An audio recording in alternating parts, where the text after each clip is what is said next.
বাবু দেখো, এই জঙ্গলের মধ্যে না এই অ্যানিম্যালগুলো খেলা করছে। তুমি কি নেবে? হাতি, তারপরে ডগি, কুকুর, রাইনোসার্স, গন্ডার, তুমি নেবে? আমি ওই হাতিটা নেব। এ নাও, লাফাও লাফাও। ইয়া! এই ডগিটাকে দেব।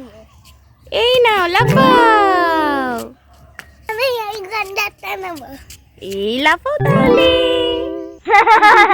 দাঁড়াও, গরু গাড়ি দাঁড়াও।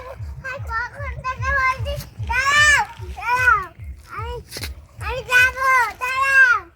তুই দাঁড়া, তুই কোথায় যাচ্ছ? আমাকে নিয়ে যাবে? না না না না, আমি তোমাকে নিয়ে যাব না। তুমি তো বড় ছেলে, তুমি আমার এই গাড়িতে কি করে বসবে? গরু চালাতে দেবে? তুমি গরু চালালে আমার গরু পালিয়ে যাবে। দুটো দুটো ছেলে খেলা করছে। জাদু বানিয়ে দি। গিলি গিলি পু।